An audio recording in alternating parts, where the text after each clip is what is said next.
غير المغضوب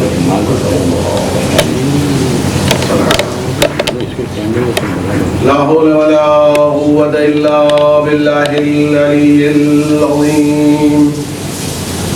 أعوذ بالله السميع العليم من الشيطان اللعين الرجيم. بسم الله الرحمن الرحيم.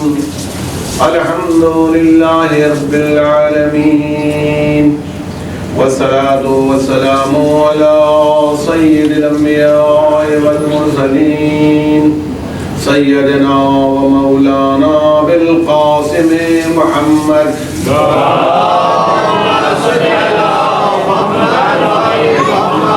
وآله الطيبين الطاهرين المعصومين المظلومين. استغفر الله الذي لا إله إلا هو الحي القيوم الرحمن الرحيم ذو الجلال والإكرام وسأله أن يتوب علي توبة عبد ذليل خاضع فقير بائس مسكين مستكين مستجير لا يملك لنفسه نفعا ولا ضرا ولا موتا ولا حياة ولا نشورا.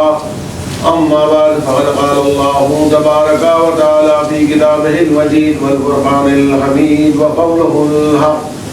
بسم الله الرحمن الرحيم. الحمد لله رب العالمين. صلوات اللهم صل على محمد وآل محمد. معزز سامعین، برادران ایمانی اور بزرگان محترم، یہ سلسلہ مجالس اس ٹاپک پر ہے کہ اسلام دین مودت و رحمت، Islam the religion of love and mercy. اس میں آپ جو صلوات بھی محمد علیہ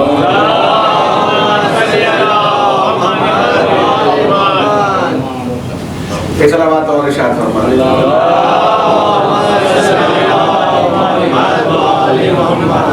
آپ سماعت فرما رہے ہیں کہ اسلام دین مودت و رحمت. تو ذہن میں اس موضوع پر، اس ٹاپک پر جو اب تک گفتگو ہوئی ہے، میں آپ نے ملاحظہ فرمایا کہ بنیادی طور پر اسلام کی کا جو کانسٹیٹیوشن ہے، اسلام کا جو آئین ہے، وہ قرآن ہے. اور قرآن کا ایک اعتبار سے کہا جائے، قرآن کی جو پریمبل ہے، قرآن کا جو انٹروڈکشن ہے، وہ سورہ فاتحہ ہے، سورہ حمد ہے، جس کو قرآن نے اپنے سامنے ہی لا کر کے رکھ دیا کہ جو کچھ قرآن کی ڈیٹیلز ہیں، تفصیلات ہیں، وہ اس سورہ کے اندر پہلے سے موجود ہیں. اسی کی تفصیلات ہیں، اسی کی ڈیٹیلز ہیں جو قرآن میں ملتی ہیں. اور وہ سورہ شروع ہی ہو رہا ہے رحمت کے ساتھ کہ شروع کرتا ہوں میں، آغاز کرتا ہوں میں، سہارا لیتا ہوں میں اللہ کے نام سے جو رحمان ہے اور رحیم ہے. اس کے بعد یہ کہا گیا کہ الحمدللہ، ساری تعریف ہے اس کے لیے. کوئی بھی ثنا ہو، ثناء جمیل، اچھی تعریف جو اس کی جائے، جتنی بھی پریز ہو سکتی ہے وہ اللہ کے لیے ہے جو عالمین کا رب ہے، جو یونیورس کا ماسٹر ہے. اس کے لیے یہ کہیں سے نہیں کہا گیا ہے کہ وہ عرب کا رب ہے. دیکھیں کہ یہودیوں نے جو بنایا تھا خدا، وہ بنی اسرائیل کا خدا تھا. تصور جو دیا تھا وہ بنی اسرائیل کا خدا. آپ اپنے ملک میں بھی آگے دیکھیں، جو مختلف مذہب فکر ہوتے ہیں وہ خدا کو اپنے خانوں میں بانٹتے ہیں، اللہ کو لیتے ہیں، ہمارا والا ہے، ہمارے کام آئے گا، باقی سے اس کا کوئی لینا دینا نہیں ہے.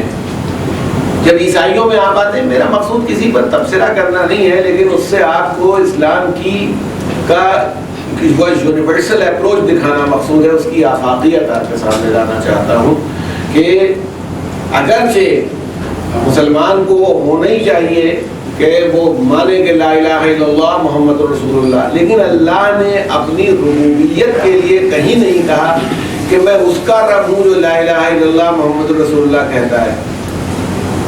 یہ نہیں کہا پروردگار عالم. اس نے اس بات کو آدمیوں تک بھی محدود نہیں رکھا کہ انسانوں تک محدود رکھا ہو کہ میں انسانوں کا رب ہوں، بلکہ اس نے اپنے لیے کہا کہ میں عالمین کا رب ہوں. تعریف اس کی ہے جو عالمین کا رب ہے.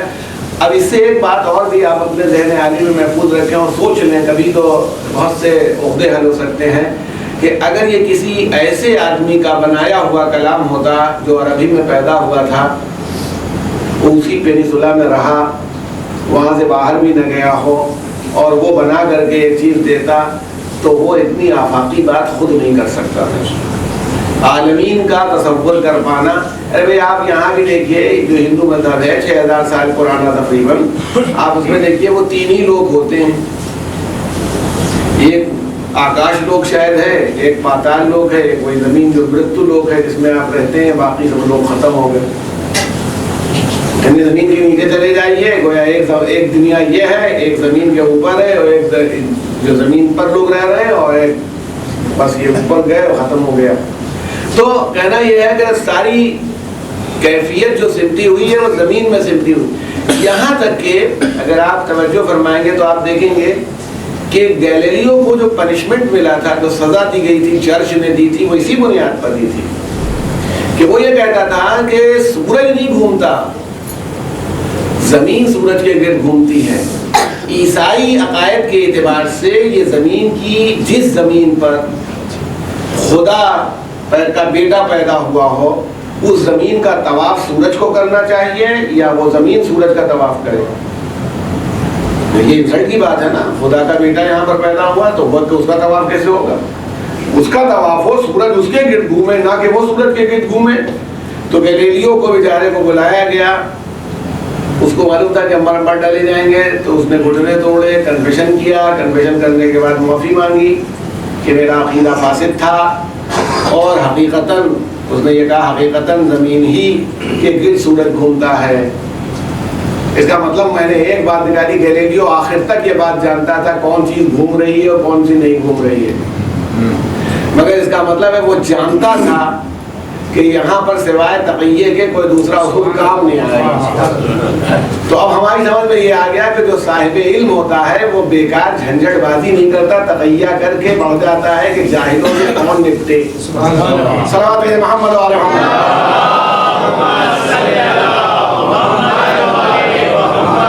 لیکن تصور کیا دیا ذہن علی میں محفوظ رہے کہ عالمین کے رب کا تصور اس وقت کے کسی مذہب میں آپ کو نہیں مل سکتا۔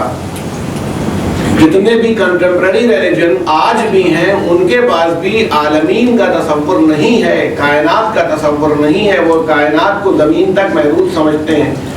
مگر اسلام نے جب پریز کے لیے پروردگار عالم کو چنا کہ بھئی اس کے لیے وہ لفظ پیش کیا جائے، تو قدرت نے خود سکھایا کہ ہماری جو تعریف کرنا، تو تعریف یہ نہیں کہ ہم عرب کے خدا ہیں، عجم کے خدا ہیں، اس قبیلے کے خدا ہیں، بلکہ ہم تو آدمیوں کی کیا بات، کوئی بھی مخلوق ہو، کسی طرح کی کریچر ہو، کتنی بھی اس میں وسعت ہو، عالمین کی جتنی وسعت ہے وہ سب ہماری تخلیق کی ہوئی ہے، ہم عالمین کے رب ہیں، اس کی پرورش کرنے والے ہیں۔ صلوات محمد و آل محمد۔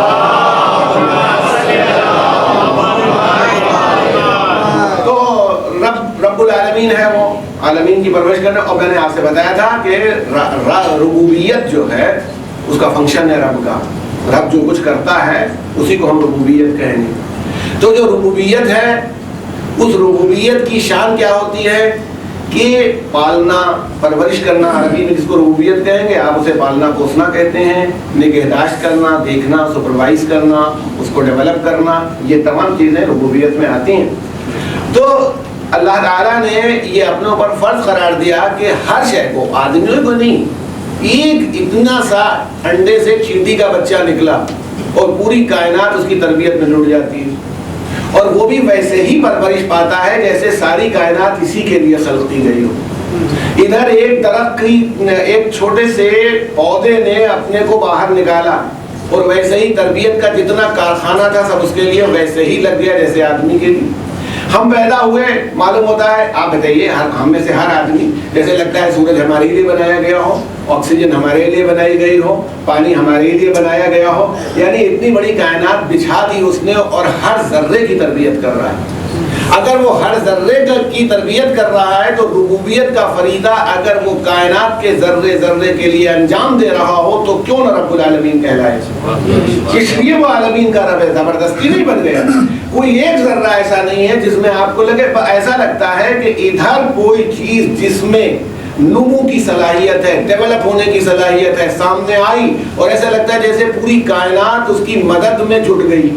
اس کائنات، اب آپ جب یہ ربوبیت سازی کا پورا کارخانہ دیکھتے ہیں تو خود فیصلہ کر کے بتائیے، ربوبیت کے آثار سب جگہ رب غائب، پورا کارخانہ بنا ہوا ہے، کارخانہ بنانے والا کوئی نہیں، حکمت کے آثار آپ کو سب جگہ نظر آ رہے ہیں، حکیم کوئی نہیں دکھائی پڑ رہا ہے، رحیمیت اور رحمانیت ہر جگہ دکھائی پڑ رہی ہے اور کوئی رحمان اور رحیم دکھائی نہیں پڑ رہا۔ ذرا سی بھی آدمی کے پاس عقل ہو، اس لیے کہ ایکسیڈنٹ سے تربیت نہیں ہوتی کہ اتفاق سے ایک بچہ پیدا ہو گیا۔ آپ خود بتائیے، آپ مان سکتے ہیں کہ اگر مان لیجئے 2-4 ہزار بندروں کو ٹائپ رائٹر کے اوپر بٹھلا دیا جائے اور وہ ہزاروں سال تک خالی بیٹھے کھٹ پٹ کرتے رہے، تو کیا آپ سمجھتے ہیں ملٹن کی پیراڈائز لاسٹ نکل آئے گی اس میں سے؟ ملٹن کی مشہور نظم ہے پیراڈائز لاسٹ، تو آپ کیا سمجھتے ہیں کہ بندروں کے 1 کروڑ سال تک ٹائپ کرنے سے وہ نظم ایک مرتبہ باہر نکل آئے گی؟ آپ نہیں یقین کرتے کہ ایسا کبھی ہوگا؟ کیوں نہیں یقین کرتے؟ اس کا مطلب ہے کہ کوئی بھی شعور سے بھرا ہوا کام بے شعور نہیں کر سکتے، اور پوری کائنات میں شعور کے جوہر ہر جگہ دکھائی دے رہے ہیں۔ یہ اپنے آپ اس بات کی اطلاع دیتے ہیں کہ کوئی باشعور ذات موجود ہے۔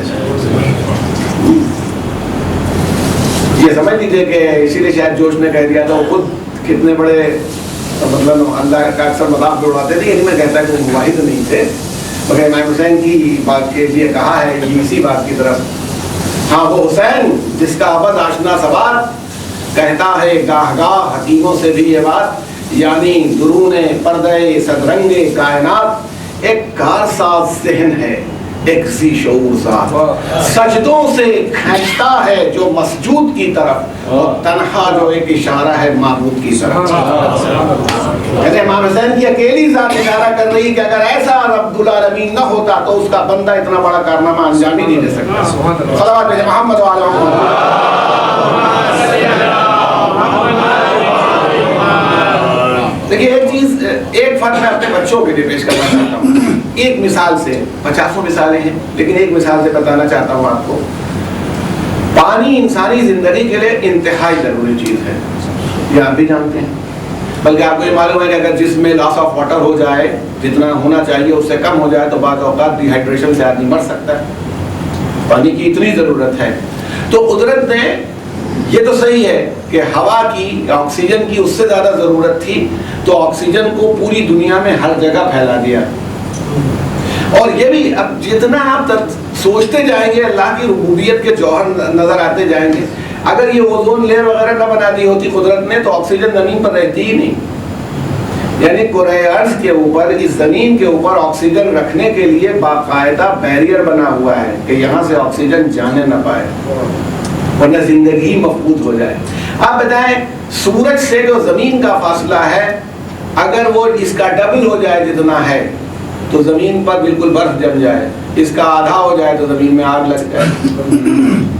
یعنی ایک بالکل اس کا نپا تلا انداز ہے کہ سورج سے زمین کا فاصلہ کتنا رہے۔ زمین جو گردش کرتی ہے، سرکل بناتی ہے، وہ گول دائرہ نہیں ہے، ایلپٹیکل ہے، یعنی انڈے کی شکل میں چلتی ہے، بیضاوی شکل بناتی ہے۔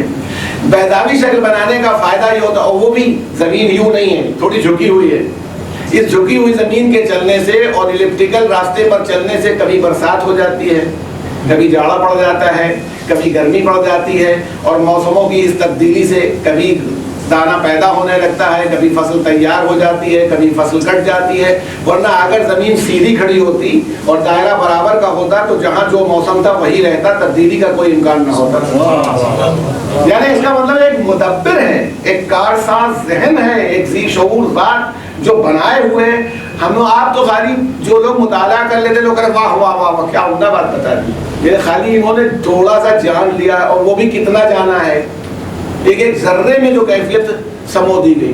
پانی انسانی زندگی کے لیے انتہائی ضروری، اس کے بغیر زندگی نہیں۔ قرآن نے خود بھی کہا کہ ہم نے ہر شے کی زندگی ماں سے، پانی سے زندہ کیا، انسانوں کو بھی بنایا، انسانوں کی بھی زندگی پانی سے۔ اچھا اگر پانی دریا ہوتے، سمندر ہوتے، سب پانی موجود ہوتا اور اسی طرح سے بڑا ہوتا تو پانی تھا، مگر پانی کے ساتھ کیا مسئلہ ہوتا کہ آپ کو جیسی ضرورت تھی ویسا نہیں۔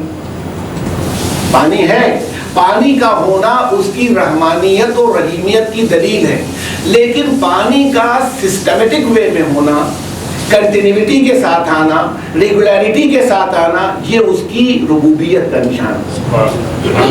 دو باتوں میں فرق ہے، ایک چیز اویلیبل ہے مگر آپ کے دروازے تک وہ آ جائے۔ آپ خود بتائیے، یہ سمندر ایسا، آپ تو سمندر کے کنارے بمبئی میں رہتے ہیں، کھاری ہے، اس سمندر کا پانی پیا جا سکتا ہے؟ نہیں، اس سمندر کے پانی کو آپ نہیں پی سکتے، استعمال نہیں کر سکتے، مگر قدرت اسی کھاری سمندر کے پانی کو کیسے اٹھاتی ہے؟ جب بادل اٹھتے ہیں تو میں تو کہوں ایسا ہی لگتا ہے جیسے ڈول بھر بھر کے اوپر لے جایا جا رہے ہیں۔ یہ بادل نہیں اٹھ رہے ہیں، نظام قدرت ڈول بھر بھر کے بادلوں کو کرتی چلی جا رہی۔ سمندر سے یہاں اٹھے، یہاں نہیں برسا رہی ہے، لے جا رہی ہے کہیں اور۔ یہ ہے ربوبیت۔ جن صحراؤں میں پانی کی ضرورت ہے، جن بیابانوں میں پانی کی ضرورت ہے، اے حضور والا، اگر پانی ہم کو لے جانا پڑ جائے بمبئی سے اور خالی پونا تک پانی پہنچانا پڑ جائے تو خرچ کتنا ہوگا؟ اگر پائپ بھی ڈالنے پڑے اور پانی ایک جگہ سے دوسری جگہ لے جانا پڑے کتنا خرچ آئے گا؟ مگر قدرت دیکھیے آپ کے لیے اسی بادل کے اندر پانی لے جاتی ہے، اور پانی لے جانے کے بعد خالی پانی لے نہیں گئی، اب جہاں برسنے کی ضرورت ہوتی ہے پھر وہاں پر یہ بوندیں بن جاتی ہیں اور بوندیں وہاں پر برسنے لگتی ہیں۔ اب برسنے کے بعد بھی زمین کے اندر اتنا ہی جذب ہوتا ہے جتنا زمین کو ضرورت ہے۔ اگر سارا کا سارا پانی زمین میں جذب ہو جاتا تو زمین دلدل بن جاتی، اس کے اندر نمو کی صلاحیت نہ رہ جاتی۔ جتنا زائد پانی ہوتا ہے وہ خود بہہ کر کے نکل جاتا ہے۔ یعنی اس کا مطلب ہے اپنی ربوبیت سے رب ایک ایک ذرے کو مکمل سیراب کر دیتا ہے۔ جتنا ایک ذرہ سیراب ہو رہا ہے، سیراب ہو جائے، جتنی ضرورت تھی۔ پہاڑوں کے اوپر وہی پانی برف جما دیتا ہے، شاید بعد میں ضرورت پڑے۔ بھائی آپ نے فریج رکھنا بعد میں شروع کیا، اللہ تعالیٰ نے بہت پہلے سے نظام بنا رکھا ہے، ابھی بنا ہوا ہے، وہاں پر جمی ہوئی ہے برف۔ جب پانی معلوم ہوا برسات کا موسم ختم ہو گیا، یہی برف پگھلنے لگی۔ کہاں کا پانی بہتا ہوا کئی ہزار کلومیٹر تک سفر کرتا ہوا وادیوں کو سرسبز و شاداب بناتا ہوا چلا گیا۔ یہ کام بغیر کسی رب کے ہو سکتا ہے؟ اسی لیے قرآن کہہ رہا ہے کہ وَفِي الْأَرْضِ آیَاتٌ لِلْمُوقِنِينَ، زمین کے اوپر دیکھ لیں کہ یقین کرنے والوں کے لیے نشانیاں بکھری ہوئی ہیں۔ اگر وہ اپنی یقین کرنا چاہیں تو زمین کے اوپر دیکھ لیں۔ وَفِي أَنفُسِهِمْ، اور ان کے نفسوں میں بھی ان کی نشانیاں موجود ہیں۔ أَفَلَا تُبْصِرُونَ، مگر یہ لوگ کیوں نہیں غور کرتے؟ دیکھتے کیوں نہیں؟ دیکھو، نظر آ جائے۔ اسی لیے امیر المومنین نے قرآن سے ملا لیجیے، أَتَعْلَمُ أَنَّكَ جِرْمٌ صَغِيرٌ، کیا تم اپنے کو کوئی چھوٹا سا جرثومہ سمجھتے ہو؟ وَفِيكَ أَنْتَ وَالْعَالَمُ الْأَكْبَرُ، حالانکہ تمہارے اندر اللہ نے پورے یونیورس کو سمیٹ دیا ہے تمہارے اپنے اندر۔ یعنی دیکھنے میں تم ایک اتنے سے جرثومے سے ڈیولپ ہو کے اتنے آئے ہو، لیکن اگر تم اپنا جائزہ لے لو تو اس کے اندر پورا یونیورس خود ہی سمٹا ہوا ہے، دور جانے کی ضرورت نہیں۔ اور اسی لیے کہا من عرف نفسہ فقد عرف ربہ، جس نے اپنے نفس کو پہچان لیا اس نے اپنے رب کو پہچان لیا۔ صلوات بھیجیں محمد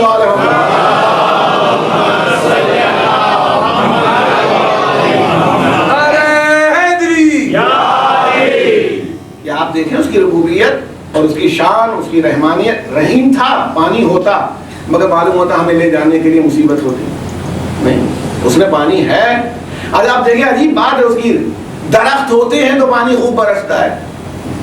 کیوں برستا ہے؟ اس کا مطلب ہے کہ درخت ہوتے ہیں تو اس علاقے میں پانی کی ضرورت ہے، تو اس علاقے میں ضرورت ہے تو ضرورت کے مطابق پانی برس۔ درخت کاٹ دیے گئے، لوگ سمجھے نہیں خالی لکڑی دروازے بنانے لگے اور میزیں بنانے لگے، فرنیچر بنائیں گے۔ جب درخت کٹ گئے ہنگامہ مچ گیا، بارش نہیں ہوگی، نئے درخت لگاؤ۔ ہمارے علاقے میں ہنگامہ ہو گیا، یوکلپٹس خوب لگایا گیا، یوکلپٹس لگایا گیا، معلوم ہے جہاں کے لیے یوکلپٹس تھا وہاں سے لا کے یہاں لگایا گیا، بارش ختم ہونے لگی، نیچے سے پانی غائب ہونے لگا، اب بین ہے کہ یوکلپٹس نہیں لگ سکتا۔ یعنی قدرت جب کام کرتی ہے تو سوچ سمجھ سے کرتی ہے، اور آدمی محض وہی جیسے بندر نقل کرتا ہے ویسے کام کرنے لگتا ہے۔ جب کر چکتا ہے تو پتہ چلتا ہے کہ ربوبیت اور ہوتی ہے اور بندے کی اس قسم کے اعمال اور ہوتے ہیں۔ صلوات بھیجیں محمد و آل محمد۔ جب بھی آپ تلاش کریں گے تو آپ کو اس کے نشانات ہر جگہ، اس کی شان ہے کہ اس کی تربیت کے امکانات ہر جگہ مل جائیں گے۔ انسان کو اس نے اس کا نقطۂ معراج بنایا، تو جب انسان کو نقطۂ معراج بنا اسی لیے اسے بعد میں بھیجا۔ یہ بات صحیح ہے کہ جس چیز کو بنانا تھا، جس چیز کی عظمت و اہمیت تھی، اسے پہلے سے نہیں بھیج دیا، بلکہ جب ساری تیاری ہو گئی. بھائی آپ نے شادی بیاہ کے موقع پر دیکھا، اور یہ تھوڑی ہوتا ہے کہ دلہن یہاں کے پہلے بیٹھ جائے اور یہاں پر منڈپ سجایا جا رہا ہے. جس کی شادی ہے جب سب کچھ سج جائے گا تبھی تو بارات آئے گی. تو یہ تو کبھی نہیں ہوتا کہ وہ پہلے آ جائے، اور اگر پہلے آ جائے تو لوگ کہیں گے انتظام بڑا ناقص تھا، بارات پہنچ گئی انتظام درست نہیں تھا. یہ ہوتا ہے نا. تو قدرت نے بھی جناب آدم کو دولہا بنا کے اتارا یہاں. تو کوئی چیز ایسی باقی نہیں رہنے دی کہ یہاں پر مکمل نہ ہو. آپ تصور کریں امام جعفر صادق علیہ الصلوۃ والسلام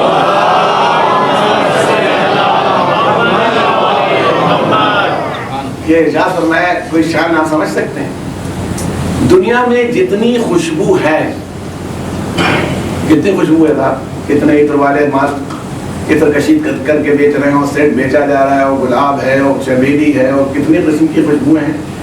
ارشاد فرمایا یہ ساری خوشبو وہ ہے جو جناب حوا کے بالوں کے کھلنے کی وجہ سے آئی، ورنہ زمین پر خوشبو تھی نہیں. یہ ساری خوشبو ان کی ہے، اور قیامت جتنی قریب آتی جائے گی قدرت اس خوشبو کو اٹھاتی چلی جائے گی، غائب کرتی چلی جائے گی زمین پر. آپ یہ سوچئے کہ جب آدم کی تخلیق کی تو اپنے کمال کو دکھا دیا، اور جب حوا کو بنایا تو ان کا کفو بنایا، ایکول بنایا. یہ تھوڑی کہ جیسی عورت چاہے بناتے ہیں. اول بے وقوفوں نے یہ کہا. اب یہ ہے اسلام میں کہیں کہیں سمبولک زبان استعمال ہوتی ہے، علامتی. انہوں نے کہا کہ صاحب جناب آدم کی ایک پسلی کھینچی گئی، نکال کے ایک پسلی، اس سے جناب حوا بنا دی گئی. میں بزرگ تو تشریف فرمائے، ایک زمانے میں وہ مٹھائی والا گھنٹی بجاتے ہوئے آتا تھا، اور اس کے پاس وہ کچھ شکر سے کبھی حقہ بنا دیتا تھا اور کبھی گڑیا بنا دے، اور لڑکے کھڑے ہوتے تھے اور پیسے لے کر کے بنواتے تھے. مگر میں نے آج تک نہ کوئی ایسا لڑکا دیکھا نہ وہ بنانے والا کہ جب حقہ بن جائے تو اس چلم سے کہے کہ اس سے گڑیا بنا دو. جس کو اس کو بنانا، تو جب قدرت کو بنانا ہی تھا تو اس پہ ایک پسلی لگانے کی کیا ضرورت تھی، پہلے ہی سے بنا دیتی. پسلی نکالنے کی ضرورت نہیں تھی. امام محمد باقر علیہ السلام نے فرمایا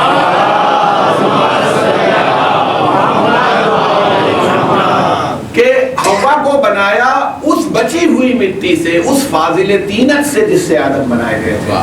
یعنی دونوں کی اصل ایک تھی، مگر اللہ کے یہاں کوئی کام عبث نہیں ہوتا، بیکار کا کام نہیں کیا جاتا. آدم جیسے بنا دیے گئے تھے بن گئے. جو بچی ہوئی خاک تھی اس کا اصل میں خاک کا ہم لوگ سمجھتے ہیں مٹی لی اور جیسے لے کے گوندھ دی. اور یہ آپ کو معلوم ہے جن لوگوں کو تھوڑا سا بھی تجربہ ہے بنانے کا، اسٹیچوز بنانے کا، اس کا ہر قسم کی کلے سے ہر کام نہیں ہوتا.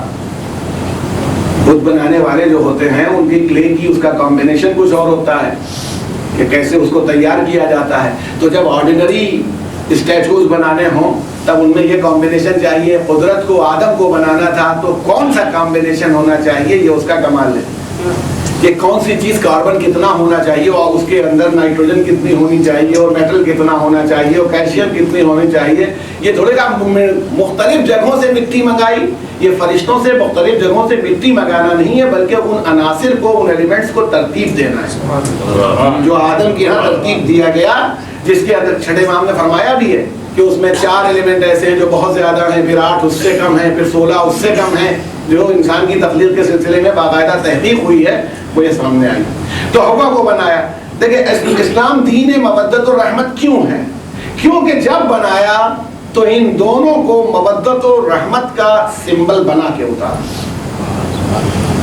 وہ قدرت میں نے آپ سے کہا یہ بھی کر سکتی تھی، ایک ہی آدمی سے کائنات چلتی رہتی، مگر اس نے جو پہلا یونٹ بنایا اس میں زوجہ اور شوہر کے درمیان مودت اور رحمت قرار دی، لو اینڈ مرسی ان کے درمیان قرار دیا. اور اس کا میرے پاس ثبوت ہے. جب جناب آدم یہاں اتار دیا گیا اور جناب حوا بھی اتار دی گئی پیڑ کا پھل کھانے کی بنیاد کے اوپر. دیکھیں جو آدمی کہتے ہیں وہ بعض لوگوں کے یہاں تو غلط تصورات آ جاتے ہیں. ایک تصور یہ ہے ان کا کہ نہ آدم وہاں سے پھل کھاتے نہ زمین پر آتے. بالکل غلط بات. جب پہلے ہی اعلان ہو گیا انی جاعل فی الارض خلیفہ، میں زمین پر اپنا نائب بنانے جا رہا ہوں، تو نائب وہاں سے بیٹھا ہوا کیا کرے گا؟ اس کو آنا ہے. زمین پر تو ان کو آنا ہی تھا. ہاں مگر یہ کہ بڑے بے آبرو ہو کر تیرے کوچے سے ہم نکلے. مسئلہ یہ ہوا کہ جلدی آنا پڑ گیا ان کو ایک دم سے، جس اعزاز کے ساتھ بھیجے جاتے اور قدرت نے بھیجتے وقت بھی دونوں کو الگ کر دیا.